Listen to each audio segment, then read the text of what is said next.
I wanted to take a few minutes and share some of my thoughts as to what's currently happening in the world economy. I won't be using any charts or graphs this time. This will simply be a verbal discussion. In my industry, I'm seeing some harbingers of very bad times on the way. My industry is in the chemical sector, and my company produces feedstocks, which are very important in the production of steel, glass, cement, liquid fuels, plastics, fertilizers, food and beverage, non-ferrous metals, and pulp and paper, to name a few. In a way, you could say that I get a front row seat when it comes to seeing what's going on in the world manufacturing space. Almost all manufacturing sectors have seen very large declines in demand over the past year, and the trend appears to be accelerating. This is not simply happening in one specific geography. It appears to be happening in them all, and in particular, South America and Asia. As a reflection of crumbling demand, raw material prices have crashed. Items such as oil, steel, iron ore, cement, and natural gas are more than 50% below their 10-year highs, measured in dollars. The leaders I've spoken to inside and outside of my industry are all expressing alarm, and the vast majority of them can't really piece it all together and understand what lies at the root of the problem. Most are concerned about year-over-year earnings. After all, shareholders have become accustomed to strong and steady earnings growth. Some are even concerned about solvency. After all, when debt service payments are high, revenue needs to be much higher to pay the debt and still have enough left over to cover maintenance of building, ground, plant and equipment, and still make payroll. Which is one of the reasons why so many companies have had significant layoffs recently, and will likely continue to lay off more over the coming year. If you're in a position where you've lost your job, you have my deepest condolences. Believe me, almost all managers that I've known die a little on the inside when they're instructed to reduce headcount. You probably don't know this about your management team, but many of them care deeply about you. They are in a position where they have to bottle up their emotions when bad situations arise, but most of them are good people who work very hard to keep their people employed. So, if you're still employed, you might think about thanking your manager sometime. I bet he or she could probably really use a message of gratitude, especially right now. So how did we get here? What's really going on? I've made countless videos on the subject. Not everyone is going to have time to review them all, but they are all there for anyone who wants to. One in particular, the process of capital destruction, released a little over a year ago, talked about what I thought at the time was likely to happen in the fracking industry as a result of all of the capital investments being made and the fact that the debt would need to be serviced by continuing to pump ever-cheapening oil. Sure enough, the process set in place did its damage, and it is continuing to do damage. What we are likely getting started on a worldwide scale has at its core the same root cause. We should talk about that root cause because it is the key to understanding what lies ahead of us. What it really is a crisis of realization. But what do I mean by this? Let me explain by asking you to divide all of the items in the world into two categories: consumption goods and everything else. A consumption good is necessary for you to live your life, or it's something that you use simply because you enjoy it. In the process of using it, you destroy its value over a fairly short time span of a few years or less. Food is certainly an item that would fit into this category. Clothing would also fit into this category. Electronic devices, such as iPads or TVs, also fit, as does the gasoline that you use to fuel your car. Your car is also a consumption good because as you use it, it wears out quickly. Without frequent maintenance, it would be useless within the span of a few years at most. Even your house is a consumption good. Sure, it might last you a lifetime, but over that lifetime, things wear out and you'll need to end up spending significant funds to make repairs. Let's put everything else into another category: Items that don't really fit into the category of consumption goods are stocks, bonds, jewelry, art, gold, and silver, and land. And there are many other things that could fit into this category, but there are a whole host of items that people tend to own that are not really consumption goods. And these are items that people tend to amass. These are the things that people tend to store and count as their wealth. The reason? Because they can be held for a long period of time and sold later, so that consumption goods can be purchased with the proceeds. In other words, people hold these items because they believe these items can carry their purchasing power into the future. So we might call these things deferred consumption goods, or maybe wealth goods. In the past, people have used all of these items, some more successfully than others, for this very purpose. Now let's divide the world into two groups of people. On one side, we have people who are capable of producing. They are of working age and are in good health. Some of them have finally developed skills. Some have brilliant minds. Some simply have a good work ethic and a strong back. These are the people who produce consumption goods, and with the exception of land, they produce wealth goods as well. Then there are the non-producers. The non-producers consist mostly of people who are not yet of working age, and also of people who have spent a long career working and producing, but are no longer able to produce. Some are infirmed. Some simply feel like they've worked long enough and are ready to live off of the wealth that they amassed in the form of stocks, bonds, jewelry, gold, silver, art, and land. We know that regardless of what category people are in, producer or non-producer, all of them will require consumption goods. Thus, the producer group must be capable of producing enough for everyone. They produce an excess over and above what they need to consume or want to consume. The excess production will typically be used to buy some stocks, some bonds, jewelry, gold, silver, art, and land from the non-producer group. So we can see that we have a delicate balancing act. Consumption of the products of the producer class will exactly equal production. It cannot be any other way. If more consumption goods were made than needed, they would quickly wear out and become worthless. If fewer consumption goods were made, then people would simply need to do without. In order for this whole arrangement to work, at least on a voluntary basis, there is a certain amount of desire and faith required on the part of the producers. They have to value the wealth goods highly enough to motivate them to produce in excess of their immediate needs, and take wealth goods in trade for their excess production. They have to believe that producing more than they need is a worthwhile endeavor, and have faith that the wealth goods that they buy now will provide them with at least enough consumption goods later as they part with in the present. And they always have a choice of which type of wealth good that they want to take in exchange, ordinarily coming down to a decision of which one they think has the most promise of delivering to them a happy future. Every individual, whether producer or non-producer, has in his or her mind an idea of the value of these wealth goods. Each person will have a different opinion, and it is highly subjective. They will always be able to see items trading on the open market at certain prices.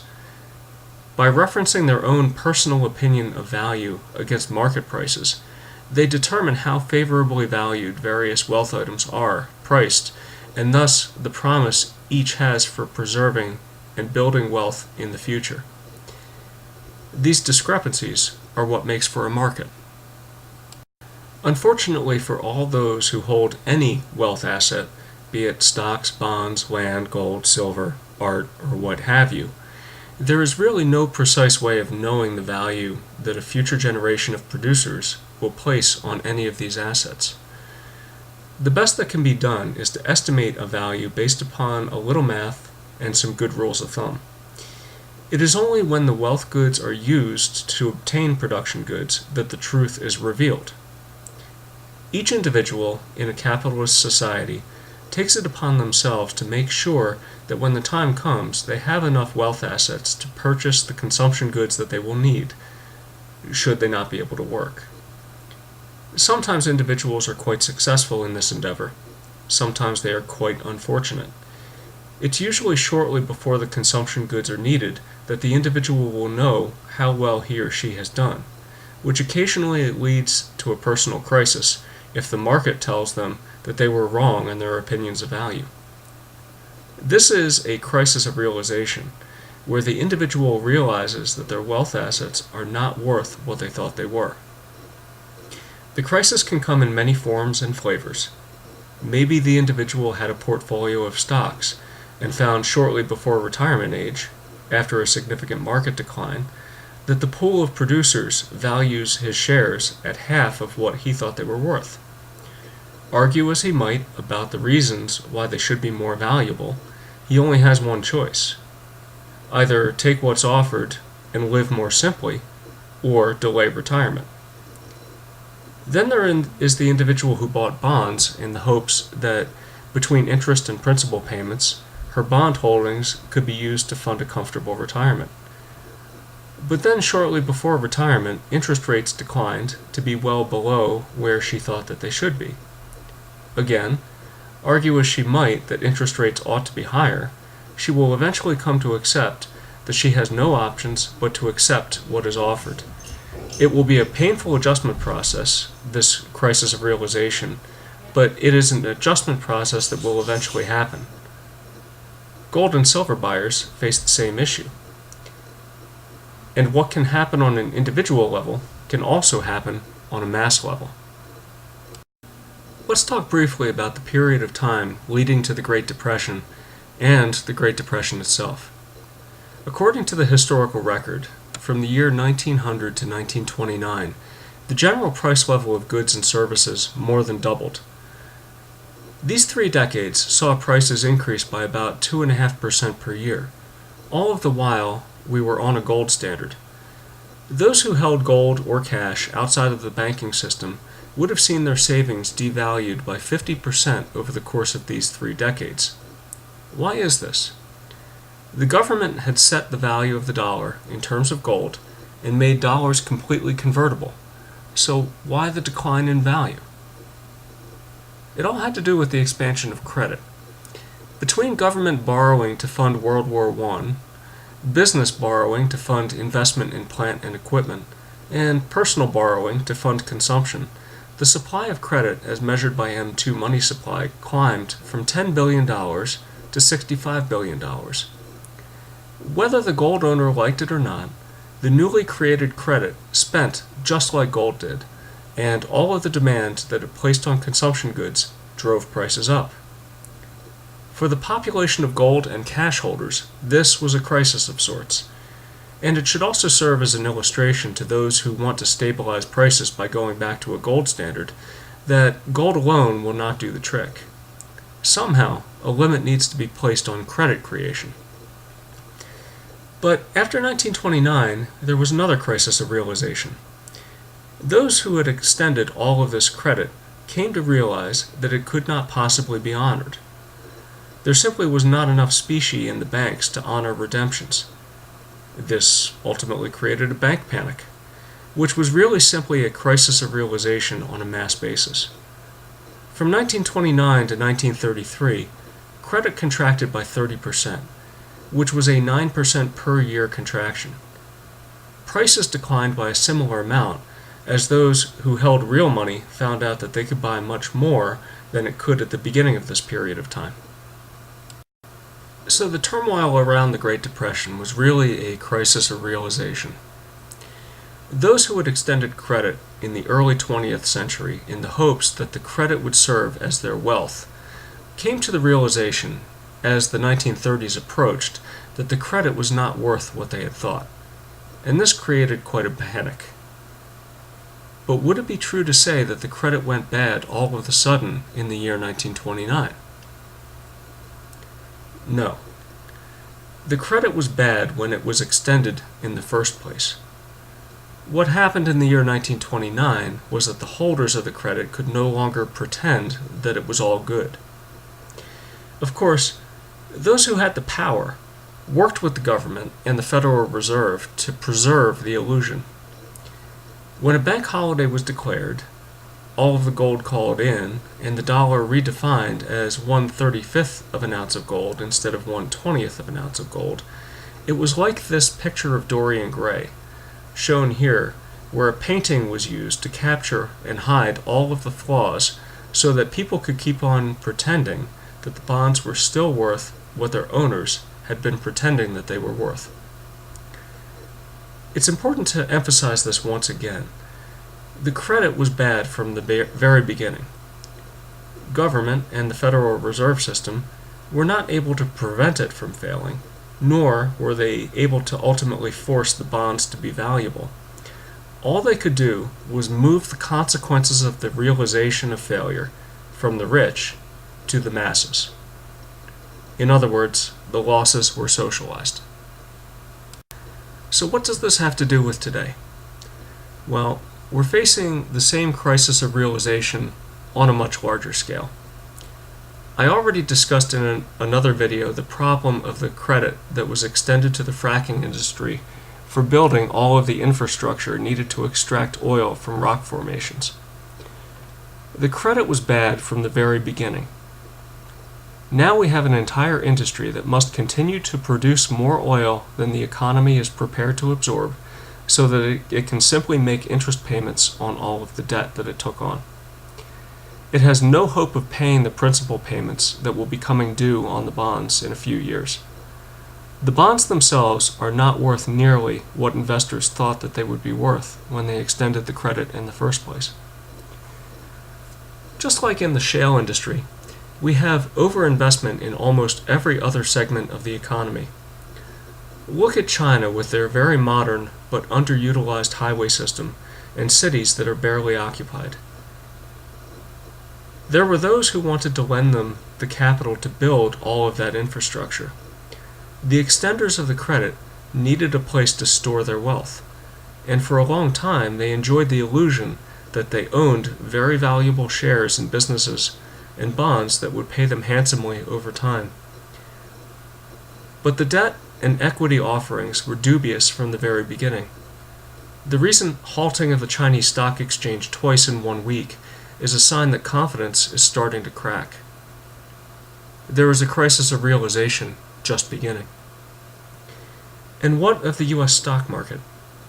It's declined by only 8% so far this year, and all I see are story after story explaining that there is no reason for the stock market to have declined by even this much. Truth be told, I'm surprised that the market has risen to the heights that it has. It is still 180% higher than it was when the true value of U.S. companies was almost realized in 2009. Because of the cheap cost of financing leading to stock buybacks, stocks are now more undercapitalized than they were in the year 2009. Revenues are falling, but debt loads are still very high. Yes, it is true that interest payments are lower than they were before, but just as is the case with the shale oil industry, there will be principal payments that will eventually need to be made. Unless somehow investors are willing to provide the necessary funds to allow these companies to roll their debt over when the principal comes due, there is likely going to be a very large string of bankruptcies. This will be bad for stock and bondholders alike. Sure, there may be those who want to keep the illusion alive. Perhaps some investors with lots of cash to burn will provide the funds needed for these companies to roll over the debt. Perhaps the funds will come from the Federal Reserve. Regardless, it will not make the credit good. All it will do is delay the crisis of realization. One of the biggest problems that we are facing right now is the plight of the baby boomers. An entire generation put their faith in Social Security, pension funds, stocks, and bonds. For a long time, Social Security took in more cash than it paid out.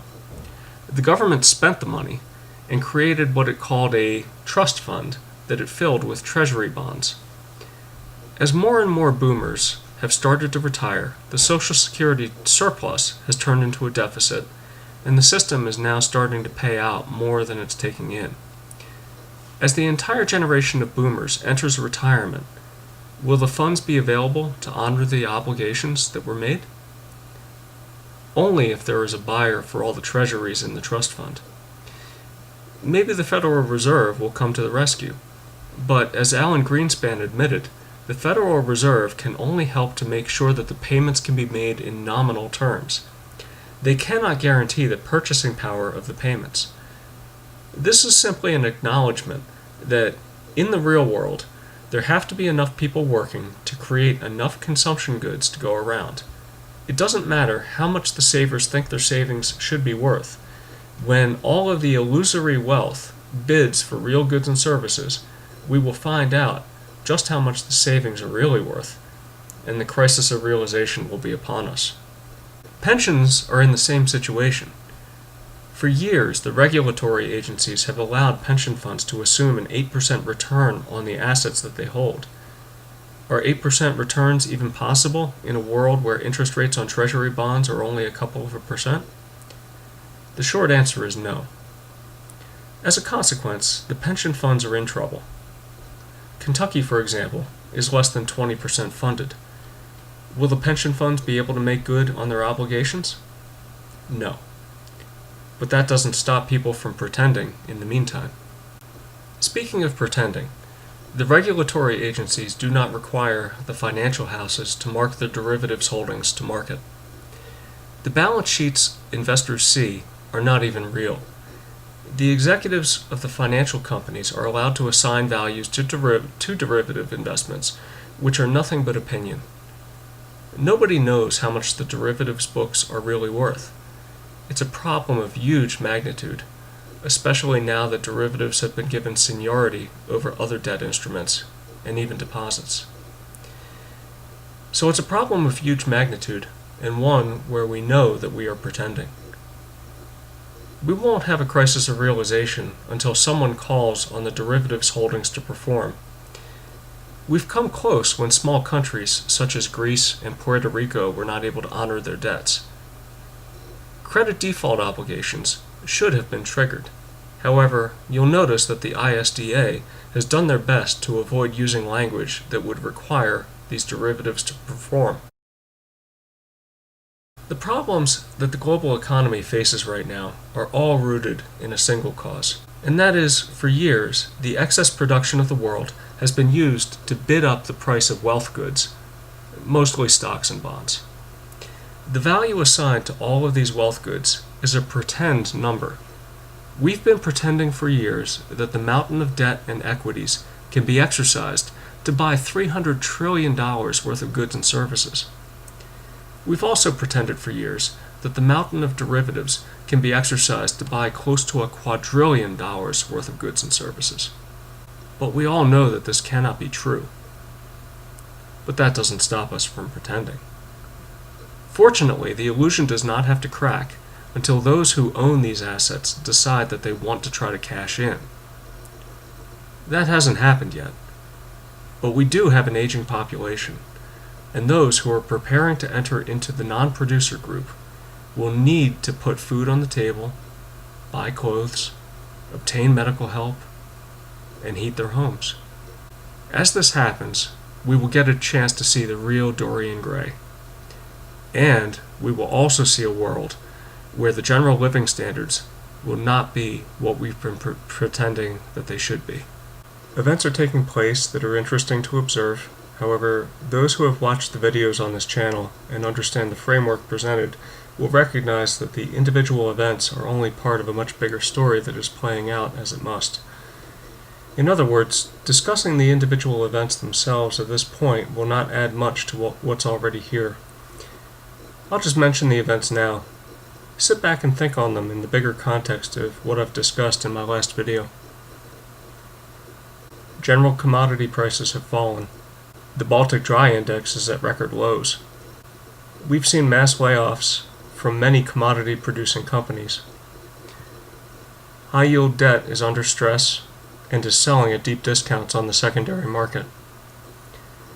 Credit default swaps on banks such as Credit Suisse and Deutsche Bank are rising quickly as the stocks of many of the world's big banks start to succumb to selling pressure.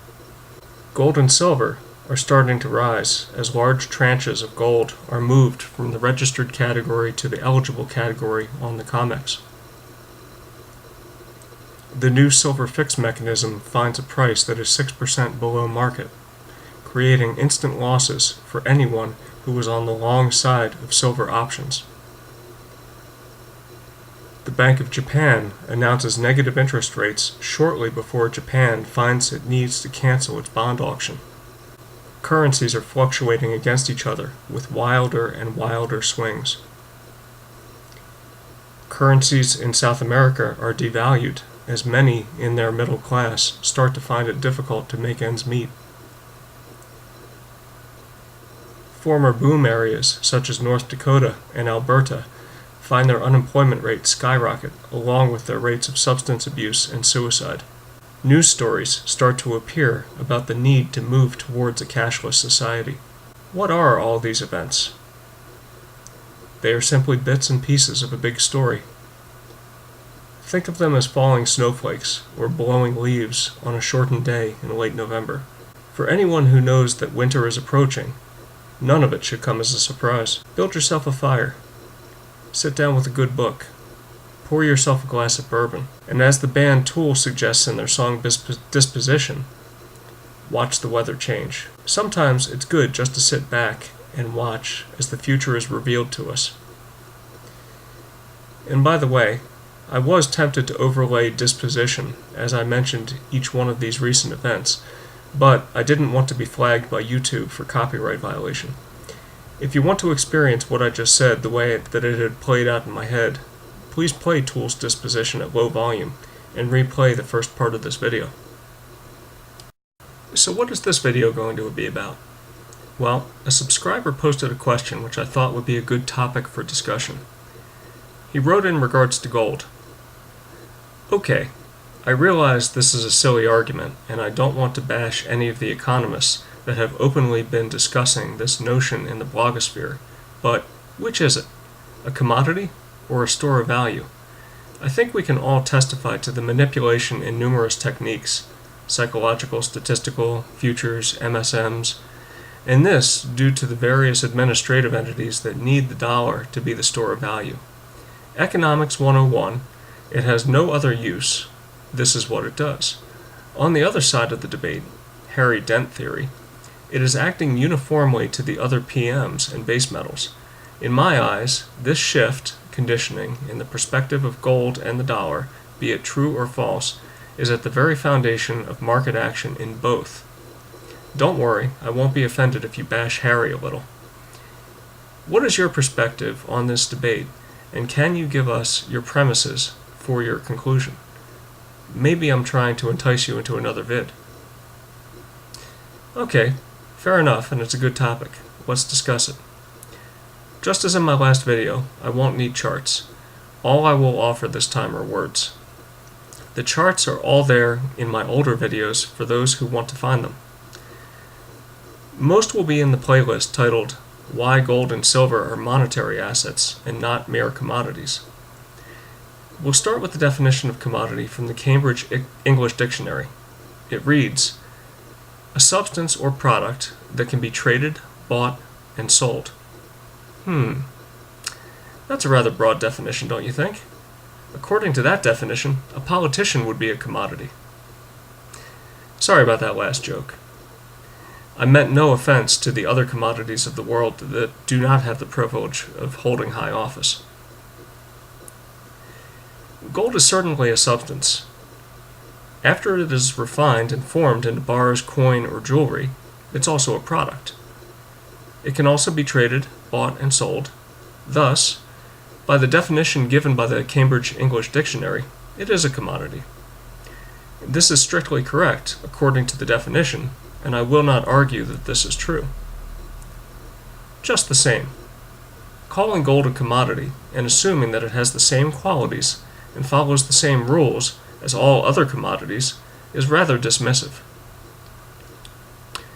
I suppose if I made my living selling financial products to the masses, I'd be tempted to stop here. I might even be tempted to make a flippant comment about gold being a pet rock, but doing so would not be intellectually honest. So let's go a little deeper. Gold, like all other commodities, is certainly a substance.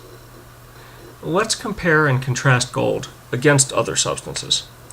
All substances are either pure elements or combinations of elements. Very few substances are found in elemental form because most elements are reactive and tend, at least over geologic timescales, to combine with other elements. The chief exceptions to this rule are the noble gases on the right-hand side of the periodic table. These are helium, neon, argon, krypton, xenon, and radon. All other elements, with the notable exceptions of gold and platinum, are reactive. Copper, silver, palladium, osmium, and rhodium can also be found in elemental form. They do tend to react slowly with oxygen and sulfur, but also tend to passivate, which means that once they react on the surface, the reaction tends to not penetrate any further. Most owners of silver have seen oxides form on their coins or bars. The non-reactive nature of gold and platinum and resistance to reaction of copper, silver, palladium, osmium, and rhodium make these metals rather useful from the standpoint of being low maintenance. A person who owned some of these metals and placed them in storage for years or even decades could be certain that they would not change much over time, thus being rather immutable. The same cannot be said for other elemental metals such as iron, which would tend to oxidize over time unless it was alloyed with quite a bit of chromium. Gold and platinum are unique because they will not fade, discolor, or change over time, even over long periods of time. They are almost made to be stored. Speaking of storage of gold and platinum, they are very, very easy to store. They are extremely dense, and one can easily store a high-value quantity of metal in a small space. A 1-ounce gold coin can be purchased for about $1,200 currently. This represents about 1 month worth of wages for a minimum wage earner. So one could envision having a pocket full of gold and it being valued at the equivalent of about a year's worth of minimum wage labor.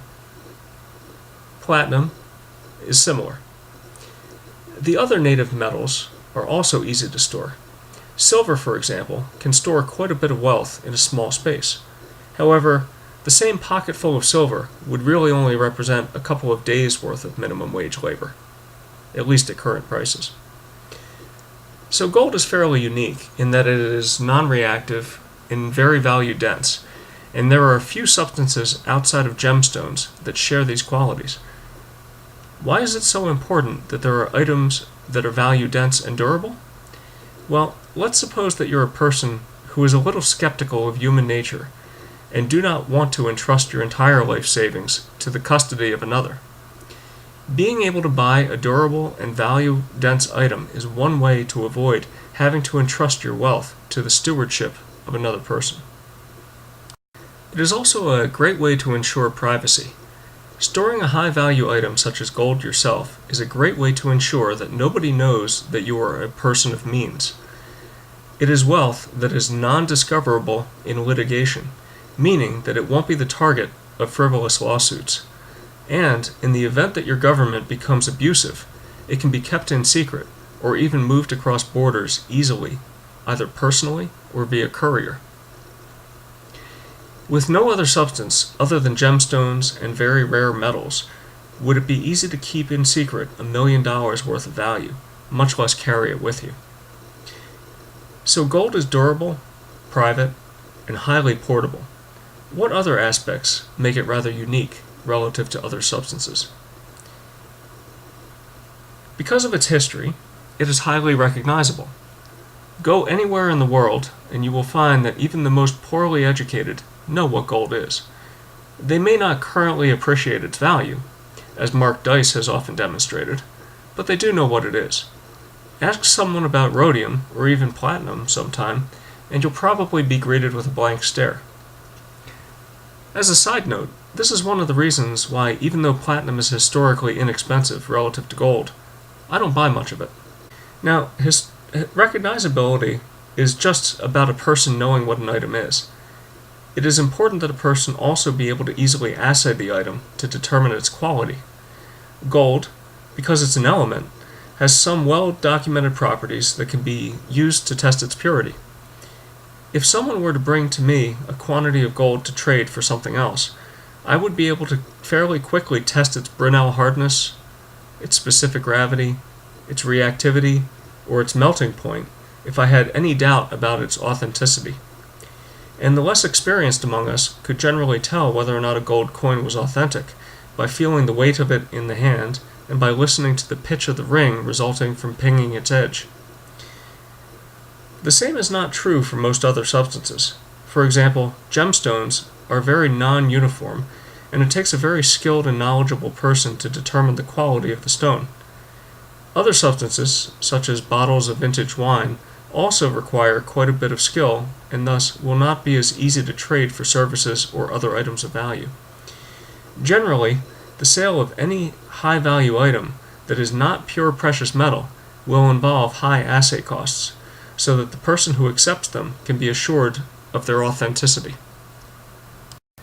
Gold, being a metal, is also easily divided into smaller quantities without affecting its value.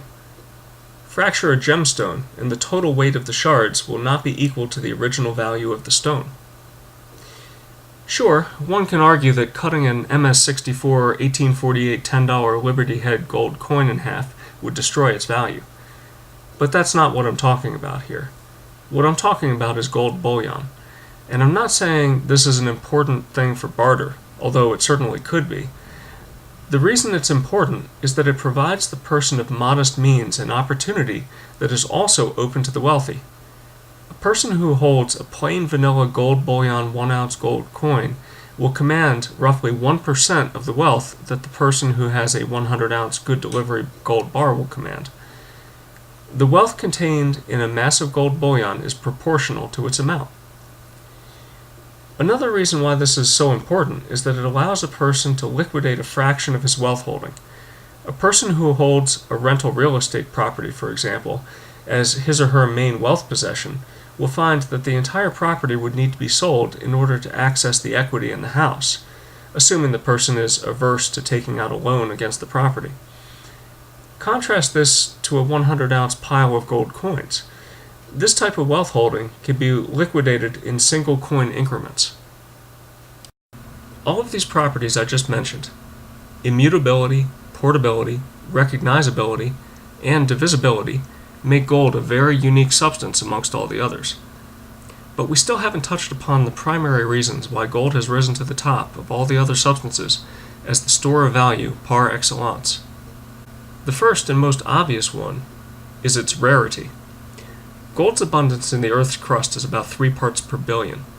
That means that for every billion particles of other stuff that exists in the ground, about 3 of it is gold.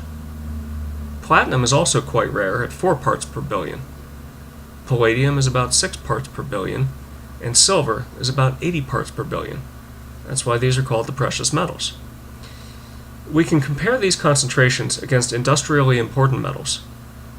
Lead is present in the Earth's crust at about 10 parts per million. That's million with an M. Copper is 68 parts per million. Nickel, 90 parts per million. Iron, 50,000 parts per million. And aluminum is 80,000 parts per million. Now this does not mean that when gold is found, it is at a concentration of 3 parts per billion. It would be completely uneconomic to extract gold at that concentration. Gold is present in deep veins of ore, which are economic to process. The richest veins right now have gold concentrations in the neighborhood of 10 to 20 grams of gold per ton of ore. And those are the richest. The average grade processed by the world's operating mining companies is just over 1 gram of gold per ton. Now think about this for a minute. Gold, when averaged over the entire Earth's crust, is 3 parts per billion. And when veins of ore are found, the average ore grade is about 1 gram per ton. This means that gold veins are extremely rare, which means that the exploration costs involved in finding new and economic gold deposits are huge. On top of that, once the gold ore is found, about 1 ton of rock needs to be blasted, extracted, crushed, and processed to obtain 1 gram of gold. In other words, the 1-ounce gold coin that you have probably involved the processing of 31 tons of rock. In addition, the cost of producing that ounce also includes administrative burden, assay costs, minting costs, and taxes. It's a very expensive operation producing each incremental ounce of gold, and as more gold is produced, the grade of the remaining deposits goes down, making the production of future gold even more expensive. But the high cost of production is not the whole story. Gold has, throughout history, been one of the most desired and sought-after substances on Earth. Yet, since the mid-19th century, which is 1850 and beyond, the amount of gold produced on an annual basis only added at most 3% to the above-ground stock. This number has been gradually declining as ore grades have declined and discoveries have become less frequent. For the past few years, the amount of gold produced has only added somewhere between 1.5 to 2% to the roughly 5.5 billion ounce above-ground stock. This makes the total supply of gold extremely stable over time. Regardless how highly priced gold becomes relative to production costs, you simply will not find the gold stock doubling in a year's time. The same cannot be said, for example, of the M0 money supply. Nor does the same apply to most other substances, silver being the closest exception, where above-ground stocks probably stand at about 18 years' worth of production. Other commodities are produced in a more or less just-in-time manner. Copper, aluminum, iron ore, lead, and nickel are costly to store. They are produced and sold as quickly as possible, and so the total inventory of each tends to be less than 1 year worth of production. Gold and silver, by contrast, are held in hoards, both public and private, worldwide. Gold, because it tends to not be used in industry, has the highest above-ground stock relative to production, standing at about 60 years. Gold, as opposed to most other substances, has few uses other than jewelry. So why is it so widely held? Why is it valued so highly? The primary reason is that it is a luxury item. Why are Rolex watches so highly valued? They're no more useful than a good citizen wristwatch. The answer? The Rolex watch is a luxury item. Why do 3 bottles of Chateau Lafite Rothschild 1869 wine go for $700,000 at auction, even though the bottles will never be consumed? The answer? They're luxury items. And the funny thing about luxury items is that they can be valued arbitrarily highly, and the higher the price tag, the more people seem to desire them. For a more detailed discussion, please watch my video titled Utility versus Store of Value. And this is one of the primary reasons why the wealthy choose to own gold. Aside from it being a long-term family tradition, it's also a luxury item. And the fact that gold is divisible means that you can own something of the same quality as the rich, which is not so much the case for artwork or Chateau Lafite Rothschild wine or Rolex watches. Pretty cool, huh? But what evidence do we have that all of this gold is highly valued? Well, simply look at the market value of all of the 5.5 billion ounces of above-ground stock. It's currently worth $6.6 trillion, most of which is not coming to market at current prices. There is no flood of gold to the market. The current $1,200 is mostly dictated by the marginal supply hitting the market, which comes from the mines. The mining companies are the ones who are selling the gold. They don't require a price that's much above their current cost of production, simply because the mining industry is like any other industry. They exist to make a profit expressed in local currency. The gold in central bank vaults tends to stay in the global banking system. It tends to move from one central bank to another. You will never find a record of a central bank bringing their gold to a public auction. And the private hoards of gold also tend not to hit the market. This is something that the oil states discovered in the late 1970s. In that decade, the oil states lost confidence in the dollar, and they sought to cycle their dollar profits into gold by bidding for gold on the spot market. The increase in prices did not bring more gold to market. Quite the contrary, it made the supply of gold dry up. It only succeeded in raising prices to very high levels. The wealthy of the world, who already owned gold, knew what was happening and had no interest in parting with their gold at any price, especially if it meant taking in return paper scrip whose future was uncertain. It was only after the derivatives market in gold was established to allow the oil states to secure future gold supply from the mining industry that gold prices were brought back under control. This whole event in the late 1970s is evidence that the above-ground stock is very highly valued. A rising price will not coax it out onto the market. Quite the contrary, a rising price of gold simply signifies an uncertain future for the currency in which the gold is denominated, and the wealthy recognize this. The gold is wealth that they keep, not the wealth that they trade for profit. Now, that's not to say that they don't lend their gold for profit. I've described the process by which they do that in many of my videos. But they will only lend their gold if they are confident in the return of their gold. And it is interesting that so much registered gold was reclassified as eligible in the COMEX recently. This suggests that the faith in gold return is waning. Now back to my subscriber's original question. Is gold a commodity, or is it a store of value? My premise is that it is both. By definition, it is a commodity. However, to lump it in with all other commodities is intellectually dishonest. Unlike other commodities, it is very value dense. It is immutable. It is highly recognizable, and it's divisible. It can be used to secure wealth in a way that is immune from counterparty risk. It can be easily hidden, and it is highly portable. Above all else, it is a luxury item and can be valued very highly without bringing much new supply to market. It is not just a store of value, it is the best store of value. It is what will work when all else fails. History has shown us this, and the wealthy of the world know this to be true. So with all that said, relax. Take all of these recent events in the context of the bigger picture of the future that's unfolding before us. Ignore the distractions of commentators who only examine price movements and never dig deeper than that. Go build yourself a small fire.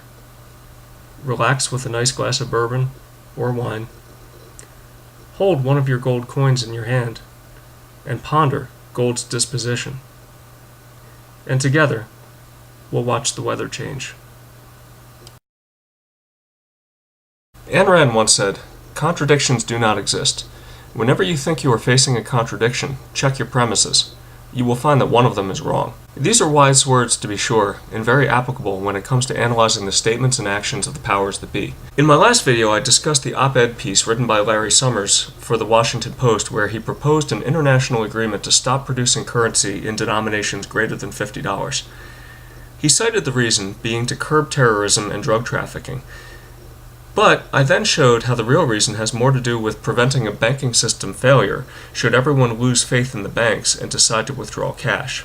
I drew some analogies between the large denomination cash notes of today and the gold of the old banking system, and showed that while the overissuance of gold-backed loans in the past led to the calling in of gold, the overissuance of Federal Reserve note loans in the present is necessarily leading to a calling in of the cash of today.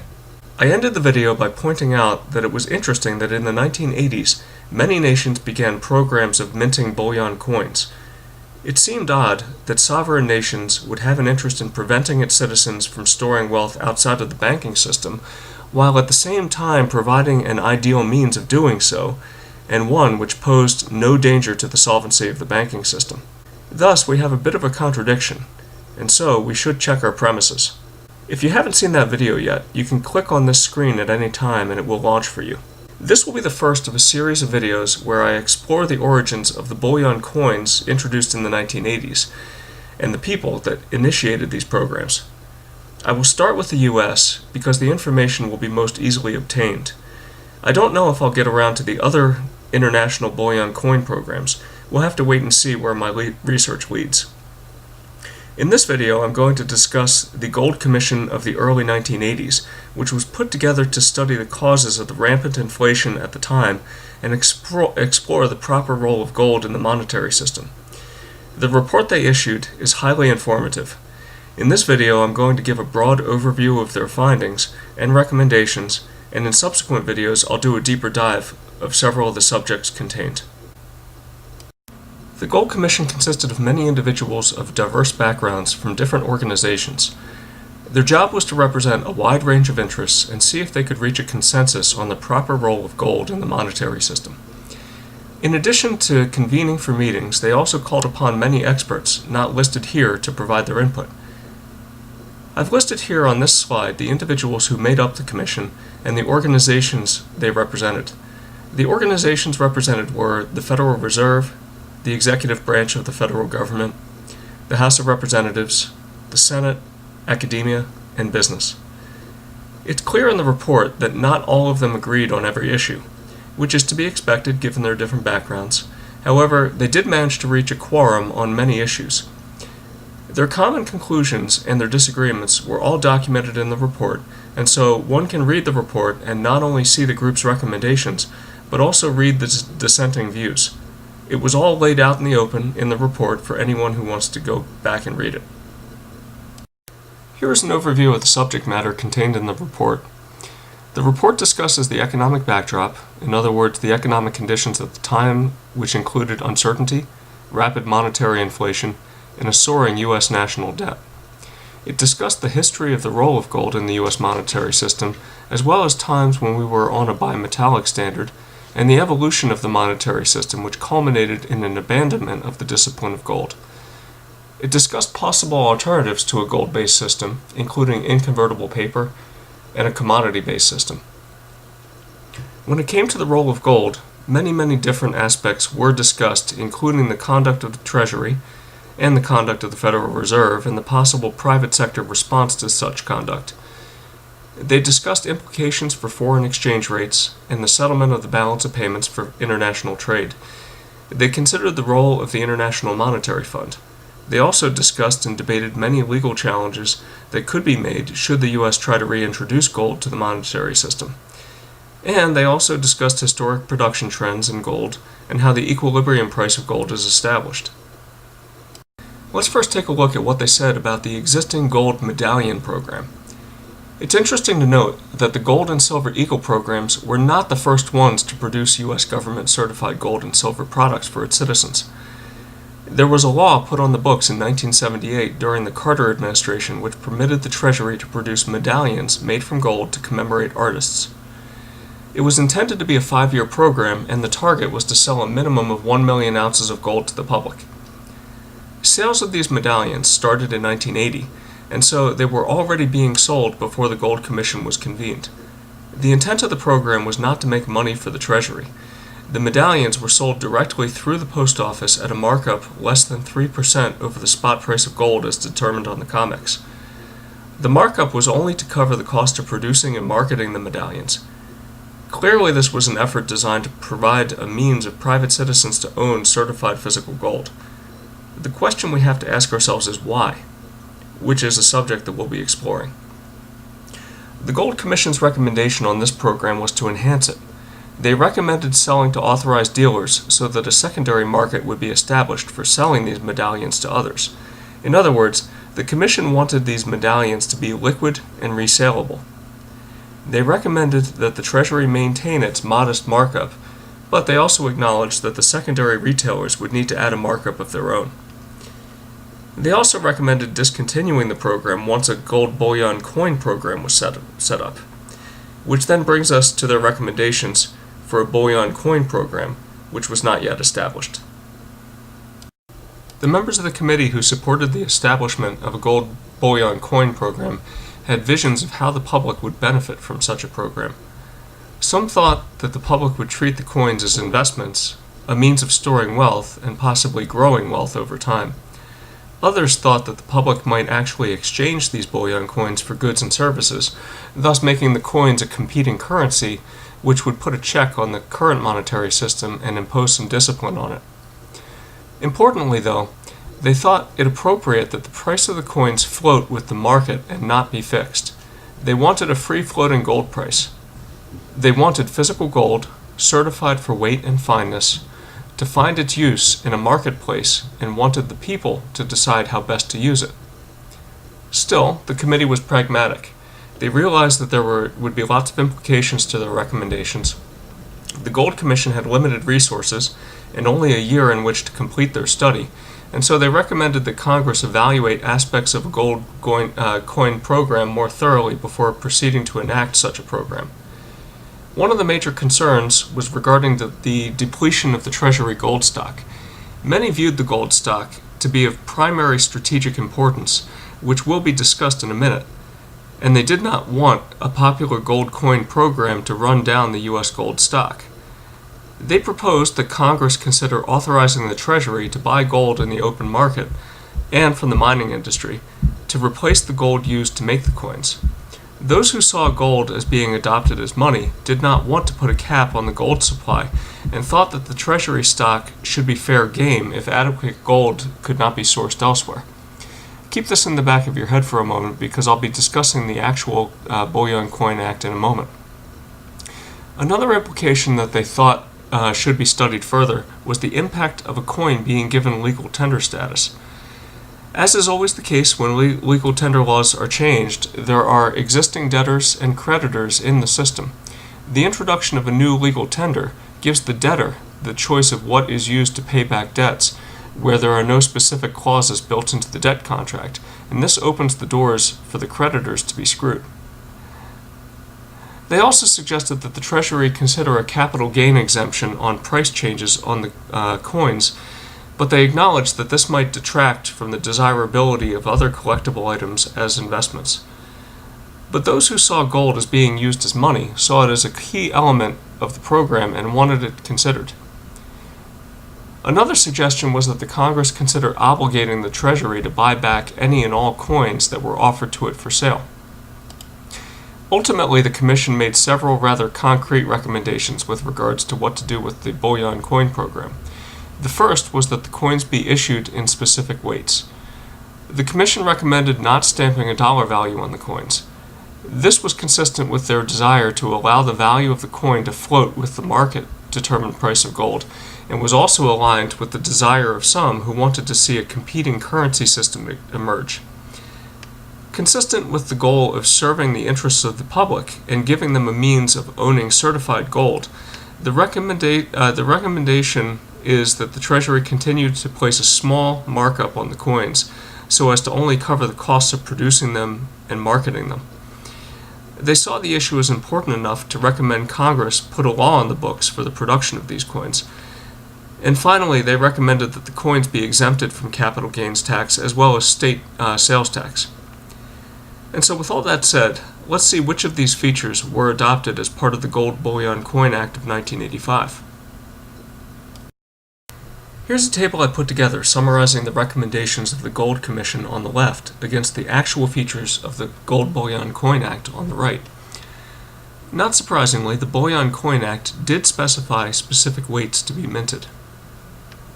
Contrary to the recommendation of the committee, Congress did decide to stamp a dollar value onto the face of each coin. Technically, this made the coins legal tender. But at the same time, the dollar value they stamped on the coins was so low that nobody would decide to use the coins to discharge existing debt. I suppose choosing such a low dollar value also eliminated the potential of the gold coins being used preferentially to dollars to discharge debt should the market value of the gold drop below the face value stamped on the coin. That's just a speculation on my part. Still, one has to consider what was the motivation to put any dollar denomination on the coin at all, as opposed to just stamping it with a weight and a fineness. I'm hoping that my research on the subject uncovers an answer to that mystery. The Coin Act did specify that the markup be modest and large enough to cover production costs. And, As the committee recommended, the Bullion Coin Act was enacted by Congress and is part of the U.S. legal code. Congress did not exempt the coins from capital gains tax or state sales tax. What we do know, however, is that the current tax code treats the capital gains similarly to ordinary income, in that the percentage to be paid on capital gains is very low until you find yourself in one of the higher tax brackets. You can see some details by reviewing my video, The Mythical 28% Collectibles Tax. One very interesting bit of language included in the Gold Bullion Coin Act is that the gold eagles are considered to be numismatic. The Gold Commission did not recommend this, but the authors of the law must have thought it was important enough to include. For what reason, I'm not 100% sure. But I think there was some intention behind it, and I'm hoping to someday find an answer to this riddle.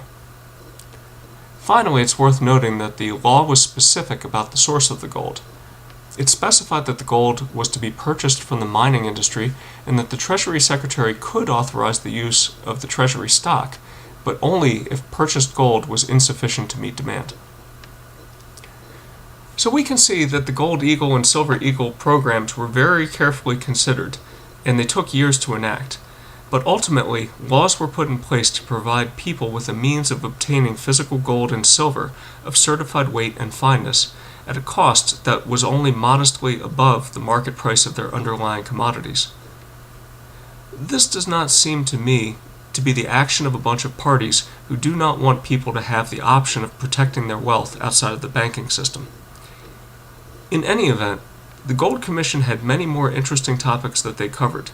I'd like to talk about them at a high level now, because many of them are very illuminating about how the government treats gold now. The Commission studied and debated allowing the Treasury to sell gold-denominated bonds. Advocates saw this as a way of reintroducing gold to the monetary system, and also saw it as a way for the Treasury to reduce its interest costs on the debt. After all, if the investing community had a gold-backed bond, they would not need to be as concerned about inflation, and they would not demand as high an interest rate as was on the unbacked bonds of the early 80s. The advocates also saw that eventually this would be a means of driving down interest rates on the unbacked bonds, because the use of gold in the U.S. debt would require spending discipline, which would reduce deficit spending and thus reduce inflationary expectations.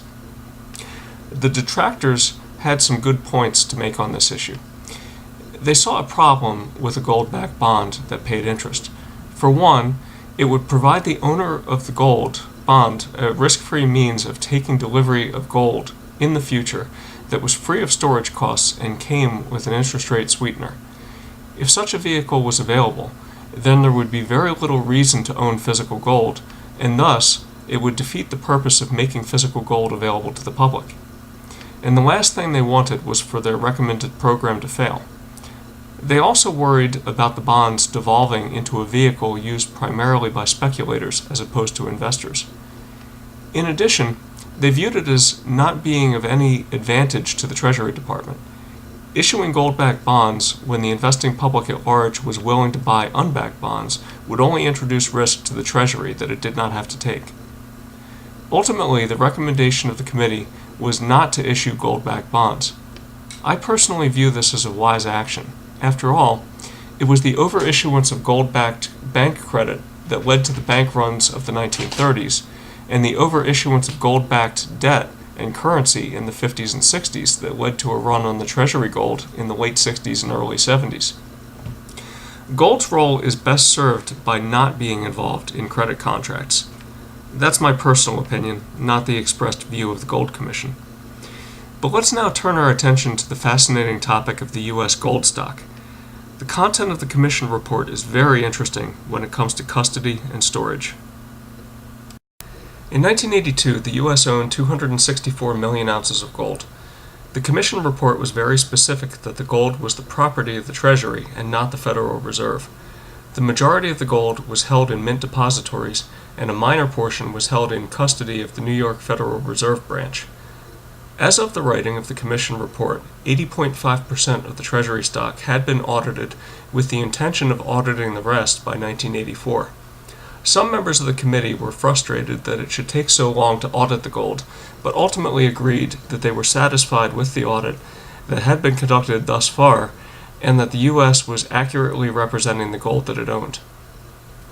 Now, here's where the issue of custody becomes very interesting, and might be a reason why the audits take as long as they do. It's easy to verify that the gold bar exists, as it is in physical storage. It's a little less easy to determine whether or not the gold bar is legitimately owned by a particular entity. Let's talk about the gold certificates mentioned in the Gold Commission report. The gold certificates are considered liabilities of the Treasury, and they show up on the asset side of the balance sheet of the Federal Reserve. They are on the books at $42.22 per ounce. What the Commission report says is that the gold certificates are issued by the Treasury as an obligation against its gold holdings. In exchange for these gold certificates, again valued at $42.22 per ounce, the Federal Reserve creates a dollar credit in the name of the Treasury on the liability side of its balance sheet. When I say dollar here, I mean Federal Reserve notes. So in a sense, the gold is the physical property of the Treasury, but it's encumbered. It's like owning your home, but having a mortgage against it. Yes, technically you own the home, but you are not free to do anything you want with it. For example, you cannot sell your home without discharging the mortgage. Such it is with the Treasury gold. The Commission report stated that all of the Treasury gold had been monetized in this fashion. It had been converted to Federal Reserve notes that are backed by gold certificates issued by the Treasury. So in a way, the Federal Reserve notes in circulation are backed by gold as an obligation of the Treasury. The Commission report said some very interesting things about the rules associated with this arrangement. Apparently, new gold certificates can only be issued by the Treasury if the statutory price, currently at $42.22 an ounce, is increased. In other words, if the Treasury increases the book value of its gold, it can monetize the increase and obtain Federal Reserve notes in exchange. With such an easy means of closing a funding gap, one would have to wonder why such simple measures were not taken by the Treasury during recent budget crises. It turns out that the answer is pretty straightforward, as we'll see in a minute. The other interesting thing to note is that if the U.S. were to sell its gold, it would require the retirement of existing gold certificates, with a corresponding reduction in the Treasury account at the Fed. Such an action would retire the gold certificates, but would also reduce the base money supply in the banking system. One can see, though, the similarities between this arrangement and a mortgage. The U.S. cannot sell its gold without paying off the obligations held against it. Now, this report was written in the early 1980s. Let's see if what they described still holds true today. I've taken a couple snapshots here. The one on the top is from the Department of Treasury and is an accounting of its gold reserve. Notice that Treasury states on its book that it owns 261 million ounces of gold and carries them at a book value of roughly $11 billion. This is because of the current practice of booking the gold at $42.22 an ounce. The picture on the bottom is a snapshot I took of the Federal Reserve balance sheet at the end of last year. Notice that it lists $11 billion worth of gold certificates held as collateral against Federal Reserve notes. This is the same $11 billion worth of gold the Treasury shows in its holdings. This is not double counting the same asset. The Federal Reserve shows an offsetting liability on its balance sheet for the Federal Reserve notes that it has on deposit in the name of the Treasury that were created when the gold certificates were printed for the Federal Reserve by the Treasury. Now, on the surface, this whole arrangement would look quite shocking and lead one to conclude that the Federal Reserve had cornered all of the U.S. gold stock and owns it indirectly. This is the stuff of dreams for a person who enjoys a good conspiracy theory.